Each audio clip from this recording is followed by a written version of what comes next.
Again this is Rekha Kushwaha and welcome to Info Teaching. हाजिर हूँ आप सभी के सामने बहुत ही अमेजिंग नोटिफिकेशन के साथ, जिसमें हम डिस्कस करने वाले हैं सुपर टेट 2020 के बारे में। क्या नोटिफिकेशन है और कब होगा एग्जाम, और पूरा एक नोटिफिकेशन आप लोगों के सामने होगा। साथ ही एलिजिबिलिटी क्राइटेरिया क्या है, सिलेक्शन प्रोसेस क्या है, एग्जाम पैटर्न क्या है, सब कुछ डिस्कस करने वाले हैं। इवन लास्ट ईयर की कट ऑफ क्या रही है, इन सभी को हम आज इस वीडियो में डिस्कस करेंगे। बस अपना लाइक सपोर्ट देते रहिए और सब्सक्राइब कर दें अगर चैनल पर आप न्यू हैं, ताकि आप लोग किसी भी वीडियो के नोटिफिकेशन को मिस ना कर सकें। सबसे पहले तो आप लोग पूरी तरीके से मुझसे और इन्फो टीचिंग से जुड़ सकते हैं। ये लिंक आप लोगों को डिस्क्रिप्शन में मिल जाएंगे, और बेल आइकन के साथ सब्सक्राइब कर दें। जो हमारी लाइव क्लासेस कंटिन्यू चलती हैं डेली 7 PM एंड 10 PM पर, उन्हें आप मिस ना कर सकें, जो हमारे अपकमिंग ऑल टीचर एग्जाम से रिलेटेड है। सो ये आप लोगों को कंटिन्यू करना है अपना पॉजिटिव सपोर्ट देने के लिए। स्टार्ट करेंगे। सबसे पहले तो सुपर टेट के बारे में अगर मैं डिस्कस करूं, ये एज अ जिसे हम कहेंगे कि असिस्टेंट टीचर्स के लिए ये होता है, यानी कि एज अ प्राइमरी स्कूल्स में, PRT स्कूल्स में असिस्टेंट टीचर बनने के लिए इस एग्जाम को कंडक्ट करवाया शुरू किया गया, यानी कि करवाना शुरू किया गया है। और ये कब से शुरू किया गया है? 2017 से। तो ये कौन कंडक्ट करवाता है? यूपी बोर्ड करवाता है इसे कंडक्ट। तो ये भी चीज़ आप लोग याद रखेंगे। एज अ असिस्टेंट टीचर्स के लिए ये स्पेशली ये एग्जाम बनाया गया है, और जिसे नॉर्मली सुपर टेट या एस टेट के नाम से जाना जाता है। और इसकी स्टार्टिंग हो गई थी 2017 से। ठीक है, तो ये चीज़ आप लोग याद रखेंगे कि super TET only on primary schools, यानी कि असिस्टेंट टीचर्स के लिए ही है एलिजिबल। यूपी असिस्टेंट टीचर्स, जिसकी एवरी ईयर बहुत सारी वैकेंसीज आती हैं। लास्ट ईयर के अकॉर्डिंग अगर मैं कहूँ 69,000 वैकेंसीज थी, तो उससे पहले भी बहुत सारी वैकेंसीज आई हैं। तो एवरी ईयर कहीं ना कहीं यूपी में वैकेंसीज आती हैं प्राइमरी टीचर्स के लिए, तो उनके लिए इस एग्जाम को एज अ कंडक्ट करवाया जाता है। आगे बढ़ेंगे। मैं बात करूंगी 2017 और 18 के अकॉर्डिंग। जब हमारा 17-18 में सेशन स्टार्ट हुआ सुपर टेट का, तो 1.04 लाख कैंडिडेट्स ने इसे अपीयर किया था, यानी कि दिया था ये एग्जाम। और 2018-19 में 4.10 यानी कि 10 लाख कैंडिडेट ने इसे अपीयर किया था। और 2018-19 के अगर सेशन को मैं बात करूं, ये एग्जाम हुआ था हमारा 6 जनवरी 2019 को, और इसके फॉर्म फिल किए गए थे दिसंबर में। ठीक है, तो ये कुछ ऐसा एस्टिमेट चला था। अब आगे बात करते हैं कि कौन कौन कैंडिडेट्स एलिजिबल है इस एग्जाम को देने के लिए यूपी में। सबसे पहले तो ओनली यूपी से रिलेटेड है, याद रखेंगे ये बात। पहला ऑप्शन है आप लोगों के लिए कि आप लोगों के सीनियर सेकेंडरी यानी कि 12th में एटलीस्ट 50% मार्क्स होने चाहिए, और 2 ईयर का डिप्लोमा इन एलिमेंट्री एजुकेशन, जिसे DLED कह सकते हैं, DED कह सकते हैं, कुछ भी आप कह सकते हैं। तो 2 साल का डिप्लोमा होना चाहिए, टीचिंग डिप्लोमा।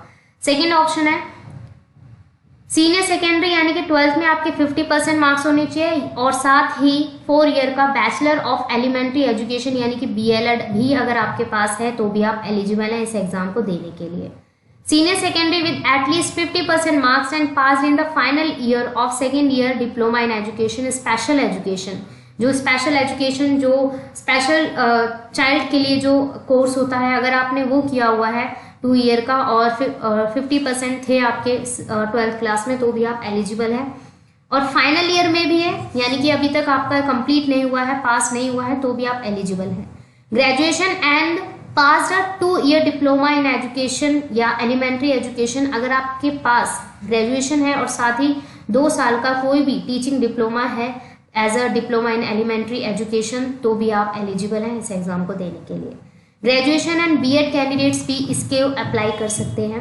अब कंडीशन क्या आ जाती है? कंडीशन हमारी सबसे नीचे दे रखी है, और ये है हमारी कंडीशन कि आप लोगों को सुपर टेट देने के लिए सबसे पहले क्वालिफाई होना चाहिए यूपी टेट पेपर 1 या CTET पेपर 1। इन दोनों में से कोई एक एग्जाम आप लोगों का क्वालिफाई होना जरूरी है, यानी कि it is a compulsory for super TET. अगर आपको सुपर टेट देना है तभी आप लोग कंटिन्यू कर पाएंगे, बट उससे पहले आप लोगों को या तो यूपी टेट पेपर 1 आपका क्लियर होना चाहिए, या CTET पेपर 1 क्लियर होना चाहिए। इट इज अ मस्ट या कंपल्सरी। तो ये चीज आप लोगों को ध्यान में रखनी है। बाकी ऑप्शंस है, बहुत अमेजिंग ऑप्शंस है, इवन सबके पास ही है ऑलमोस्ट।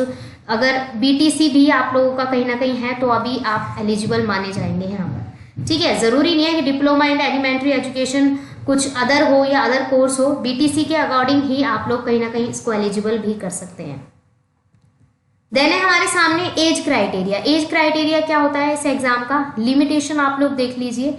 मिनिमम एज 21 होनी चाहिए और मैक्सिमम एज 40, यानी कि ये आपका एक नॉर्मल टारगेट होता है एज का। एज रिलैक्सेशन मिलेगी ओबीसी, एससी और एसटी के अकॉर्डिंग 5 ईयर की, और डिफरेंटली एबल कैंडिडेट्स के लिए 15 साल की रिलैक्सेशन मिलेगी। तो ये भी बहुत अमेजिंग पॉइंट है एज क्राइटेरिया के अकॉर्डिंग।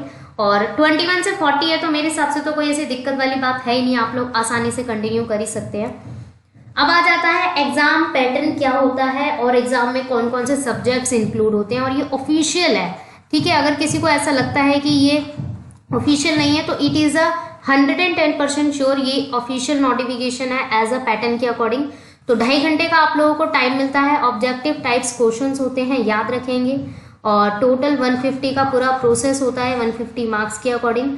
लैंग्वेजेस के अकॉर्डिंग आप देख सकते हैं हिंदी, इंग्लिश एंड संस्कृत का प्रोसेस होता है, साइंस है, मैथमेटिक्स है, ईवीएस है, टीचिंग स्किल्स है, चाइल्ड साइकोलॉजी या पेडागोजी कह सकते हैं आप लोग, इंफॉर्मेशन टेक्नोलॉजी है, करंट अफेयर्स हैं 30 मार्क्स के, लाइफ स्किल मैनेजमेंट है, एप्टीट्यूड है 10 मार्क्स का, रीजनिंग एप्टीट्यूड है 5 मार्क्स के। तो ये आप लोगों को एज अ क्वेश्चन दे रखे हैं और एज अ मार्क्स, यानी कि एक क्वेश्चन एज अ 1 मार्क के अकॉर्डिंग कंटिन्यू है।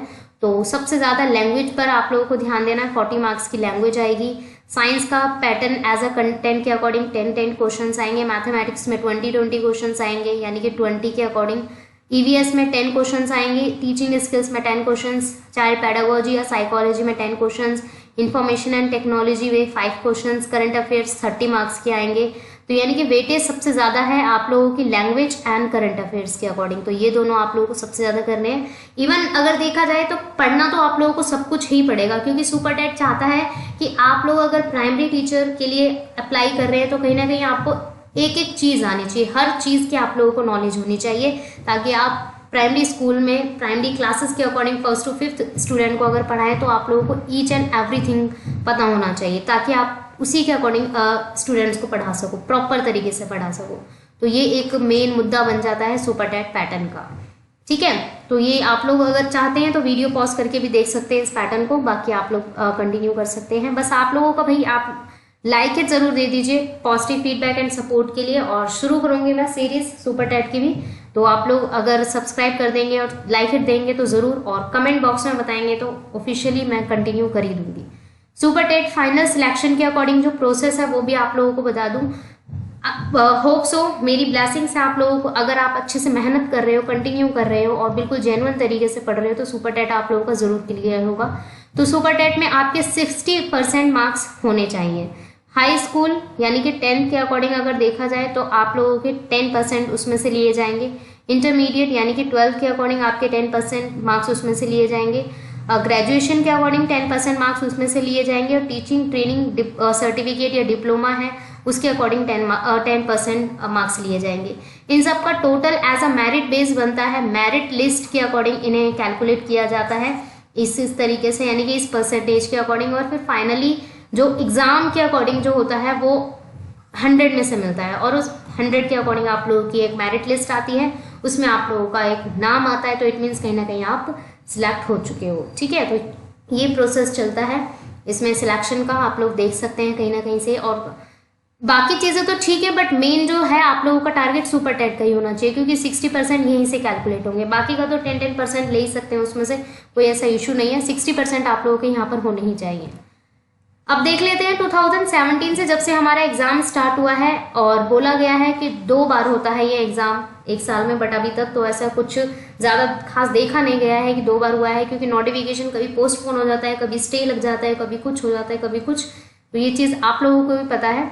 The notification of 2017-18 was out in January 2018, ठीक है। जनवरी 2018 में और नोटिफिकेशन आउट हुआ था कितने वैकेंसीज के लिए, 68,500 वैकेंसीज के लिए, जिसमें से अगर देखा जाए तो 45,000 वैकेंसीज क्या हो गई थी, प्रॉपर तरीके से फुल हो गई थी, इतनी फिल हुई थी, ठीक है। फिर आया हमारे सामने नोटिफिकेशन 2018-19 में जो दिसंबर को आउट हुआ, और जिसका एग्जाम हुआ था 6 जनवरी 2019 के अकॉर्डिंग, जो कितनी वैकेंसीज के लिए आया था, 69,000 वैकेंसीज के लिए आया था। बट अभी तक ये अभी पेंडिंग में चल रहा है, यानी कि पेंडिंग में है, एज अ स्टे लगा हुआ है इसके ऊपर हाई कोर्ट की वजह से, हाई कोर्ट इसे अप्रूवल नहीं दे रहा है, या बहुत सारी सिचुएशंस हैं इनके अकॉर्डिंग।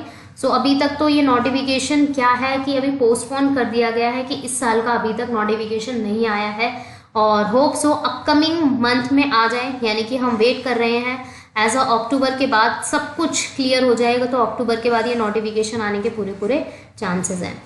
सो आप लोग अपनी तैयारी स्टार्ट कर दीजिए, क्योंकि सुपर टेट अगर आप लोगों को कहीं ना कहीं क्लियर करना है तो 4 से 5 महीने आप लोगों को लग कर पढ़ना होगा। और अगर आप सुपर टेट कंटिन्यू करना चाहते हैं तो आप लोग ये समझ लीजिए कि 4 से 5 महीने ही आप लोगों के पास हैं। तो अच्छी अपॉर्चुनिटी है, अगर आपको 2020 का सुपर टेट क्लियर करना है और यूपी में जॉब पानी है तो कहीं ना कहीं ये आप लोगों को कंटिन्यू करना होगा। एक्चुअल में सुपर टेट के अकॉर्डिंग एक और चीज मैं क्लियर कर दूं कि नॉर्मली सुपर टेट है क्या। आप लोगों को पहले यूपी टेट क्लियर करना है, यूपी टेट क्लियर करने के बाद जो दूसरा प्रोसेस है वो है हमारा एस टेट। ठीक है, नंबर 1 पर आपको ये क्लियर करना है, नंबर 2 पर आपको ये क्लियर करना है। इसमें जो मेरिट बनेगी उसके बेस पर आप लोगों का क्या होगा, सिलेक्शन होगा। उसके बाद कोई एग्जाम नहीं देना, उसके बेस पर आप लोगों का सिलेक्शन होगा। आप लोग इसी सिलेक्शन के बेस पर अपनी पोस्ट पा सकते हैं यूपी में किसी भी school as a primary level पर। ठीक है, तो लास्ट ईयर 2019 की कट ऑफ देख सकते हैं आप लोग। रिजर्व कैटेगरी 60% यानी कि 150 में से 90 चाहिए होते हैं, और जनरल कैटेगरी के लिए 65% यानी कि 97 150 में से। तो ये कैटेगरी भी आप लोगों को एज अ कट ऑफ के अकॉर्डिंग याद रखनी है। तो बहुत ही अमेजिंग है, सारी चीज़ें आप लोगों को क्लियर कर दी हैं। फिर भी अगर जो भी डाउट्स है तो आप लोग कमेंट सेक्शन में पूछ सकते हैं, अपना पॉजिटिव फीडबैक एंड सपोर्ट दे सकते हैं कि कुछ इन्फॉर्मेटिव आप लोगों को लगा हो तो लाइक इट ज़रूर कर दीजिएगा और सब्सक्राइब कर दें। अगर आप लोगों को सीरीज चाहिए तो कमेंट सेक्शन में बता दें या किसी भी लिंक से जुड़कर बता दें। So give your positive feedback and support, like it and comment के थ्रू अपना पॉजिटिव फीडबैक एंड सपोर्ट दें, ताकि ये सीरीज में जल्द से जल्द स्टार्ट कर सकूं और आप लोगों के रिवीजन और प्रिपरेशन भी कवर करवा सकूं। अगर आप लोगों को थोड़ी सी भी वीडियो इन्फॉर्मेटिव लगी हो so keep learning, thanks for watching and like it जरूर कर दें, सब्सक्राइब कर दें, ताकि एवरी वीडियो का नोटिफिकेशन आप लोगों को टाइम पर मिल जाए। Thank you and keep learning, thanks for watching and like and share जरूर कर दें और फॉलो जरूर करें, ताकि एवरी वीडियो का नोटिफिकेशन मुझे टाइम पर मिल जाए। Thank you.